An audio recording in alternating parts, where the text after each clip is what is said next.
დაპატიმრებიდან 7 თვის შემდეგ დარღვეული დუმილი ირაკლი ღარიბაშვილი, რომელმაც თვეების წინ უკანონო შემოსავლების ლეგალიზების ბრალდება აღიარა და 5 წლიანი საპროცესო შეთანხმება გააფორმა, უკვე დღეს სისხლის სამართლის საქმის აღძვრის მიზეზად მის პოლიტიკურ განადგურებას ასახელებს და თავის დროზე სამართლებრივ ბრძოლაზე უარს გუნდთან არ დაპირისპირების სურვილით ხსნის. ექს-პრემიერი ამტკიცებს, რომ პოლიტიკაში არ დაბრუნების გარანტად მისგან კორუფციის ახალი საქმის აღიარებას ითხოვენ, რასაც წითელ ხაზად მიიჩნევს.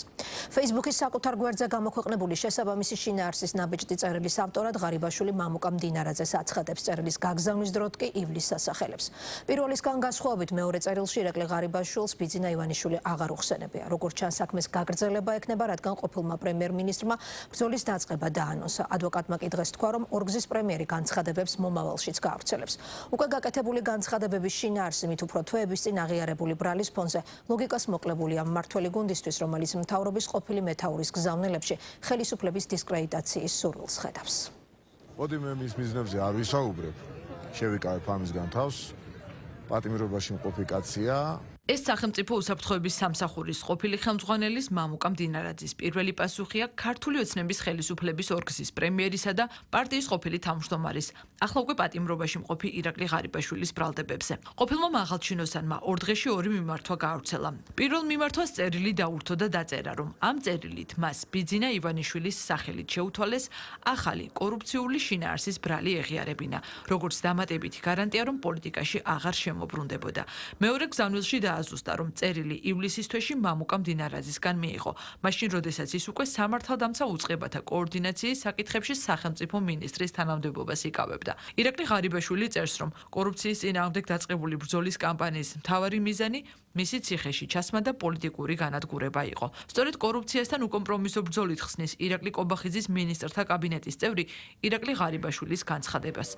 სუსის ხელმძღვანელად მამუკა მდინარაძის ხელმძღვანელობის პირობებში დაიწყეს საგამოძიებო უწყებებმა არამხოლოდ ირაკლი ღარიბაშვილის, არამედ სახელმწიფო უსაფრთხოების სამსახურის ყოფილი უფროსის, გრიგოლ ვილუაშვილისა და ყოფილი პროკურორის, ოთარ ფარცხალაძისა და მათი გარემოწვის წინააღმდეგ სისხლის სამართლებრივი საქმეების ძიება. ჩემი სიტუაციიდან თალად სწორი არ იქნება რაღაც შეტევაზე ჩემიდან გადასვლა, თუმცა ერთი შემიძლია გითხრათ აბსოლუტური გულწრფელობით, რომ როდესაც პირადად მე და ხელისუფლების სხვა წარმომადგენლები ესე კომპრომისოდ დავუპირისპირდით კორუფციას, ამისთვისაც მზად ვართ, რომ მსგავსი ბრალდებები შეიძლება უარესიც იყო, არის და იქნება. თუ ამისთვის მზად არ ხარ ხელისუფლების წარმომადგენელი, მაშინ ვერც კორუფციას გამოუცხადებ ბრძოლას, ვერც საქმეს გააკეთებ და ვერც რაღაც სწრაფ მენეჯმენტს უზრუნველყოფ თავის მხრივ. როდესაც ადამიანი გადმოდის შეტევაზე და უსაფუძვლო განცხადებებს აკეთებს, ურთიერთგამომცხობ განცხადებებს აკეთებს, მის მიზნობრიობაზე მე შევეცდები, რომ დღეს არ ვისაუბრო. ურთიერთგამომრიცხავი წერილების გავრცელებისთვის გაკრიტიკებული ირაკლი ღარიბაშვილი პირველ მიმართვაში მისი და მისი ოჯახის უსაფრთხოებაზე პასუხისმგებლობას პირადად ბიძინა ივანიშვილს და ხელისუფლებას აკისრებდა. მეორე განცხადებაში მას პარტია ქართული ოცნების დამფუძნებელი აღარ უხსენებია და დაწერა, რომ გუნდთან და მისთვის ძვირფას ადამიანთან დაპირისპირების თავიდან ასაცილებლად ყველაფერი გააკეთა და სამართლებრივ ბრძოლაზეც კი თქვა უარი. თუმცა როგორც აცხადებს, იძულებულს ხდიან, რომ ბრძოლა დაიწყოს. რაც გულისხმობს ყოფილი პრემიერი ბრძოლაში და როგორია მისი სამომავლო სვლები. შეკითხვის პასუხად მისი უფლებადამცველი ლილი გელაშვილი, რომელმაც რუსთავის მე-12 სასჯელახსრულებითი დაწესებულებიდან ირაკლი ღარიბაშვილის პოზიცია გუშინ გამოიტანა, რაც მოგვიანებით ყოფილი მაღალჩინოსნის Facebook გვერდით გავრცელდა, ამბობს, რომ საკუთარ ტაქტიკაზე ყოფილი პრემიერ-მინისტრი მომავალშიც განცხადებების ფორმატით ისაუბრებს. ირაკლი ღარიბაშვილის ბრალდებებს ყოფილი თანაგუნდელების წინააღმდეგ მმართველი პარტიის შიდა დაპირისპირებად მიიჩნევს ოპოზიციის ნაწილი. ირაკლი ღარიბაშვილი რომ იყო კორუმპირებული ისევე როგორც თავრობის სხვა წევრები, ამას ჩვენ ვიძახდით და სხვები უარყოფით. რა თქმა უნდა, როცა ასეთი შიდა კლანური მაფიოზური დაპირისპირებებია, ყველას აქვს შიშის გზნობა, მათ შორის ყოფილ პრემიერსაც კი. ეს არის მისი აი ამ წერილების მიზეზი და ეხლა კონკრეტულად ვის რაში ადანაშაულებს და ეხლა იქ შიგნით რა ხდება კიდევ ეს დამბლოდაროს. პირადი სიცოცხლის და უსაფრთხოების შიში აქვს, რაც არის ბუნებრივი გამომდინარე იმ საქმეებიდან, რომელიც ჩვენ ვიხილეთ იგორ რიჟვაძესთან აკავშირებით. ძალიან მნიშვნელოვანი ასე თქვა პრობლემად მიგვაჩნია და უფრო მეცაც გეტყვით დაახლოებით ორ ადამიანს შორის პირადი დაპირისპირების საკითხს უფრო გავს, თუმცა რაც გუშინ ბატონმა ღარიბაშვილმა თქვა, რომ მე გადავწყვიტე, რომ განვაგრძო ბრძოლა, ნახოთ დაველოდოთ რას გულისხმობს ამ ბრძოლაში ვისთან გულისხმობს ბრძოლის გაგრძელებას მდინარაძესთან, ქართულ ოცნებასთან თუ ვისთან. ორგზის ძალოვანი მინისტრის, ორჯერ პრემიერისა და პარტიის ყოფილი თავმჯდომარის განცხადებები და ბრალდებები გაუგებარი აღმოჩნდა თავად ქართული ოცნების წევრებისთვისაც.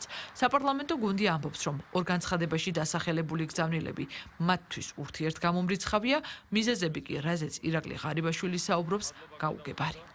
5 წელიწადში მისი პოლიტიკაში დაბრუნება ქმნის რაღაც საფრთხეს და ამ საფრთხემ განაპირობა ის მიმართ მუქარა რომ გინდა თუ არა უნდა აიღოს თავის თავზე რაღაც არჩადენილი დანაშაული და მით უმეტეს განსაკუთრებით რასაც განვიცდი ეს არის რომ იგი დაშვებას აკეთებს რომ მის ოჯახს მის ცოლ-შვილს მის ოჯახს შეიძლება რაიმე დაემუქროს ეს არის პირდაპირ მცდელობა დისკრედიტაციისა ხელისუფლების და სხვა არაფერი ამაში არ დევს.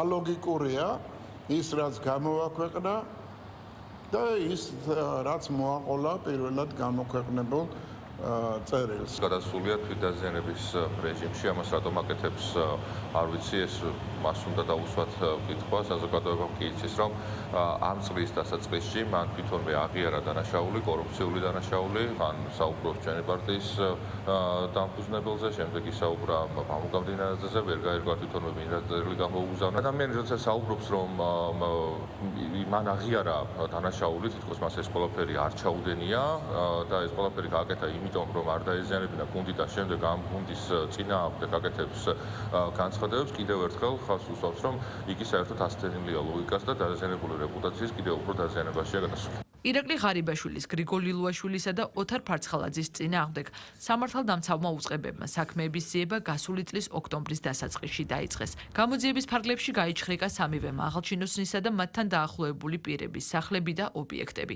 ოქტომბრის ბოლოს ყოფილ პრემიერ-მინისტრს ბრალი ოფიციალურად წაუყენეს. ირაკლი ღარიბაშვილს პროკურატურა უკანონო შემოსავლის ლეგალიზაციას ედავებოდა, რასაც თან ახლდა განსაკუთრებით დიდი ოდენობით შემოსავლის მიღება.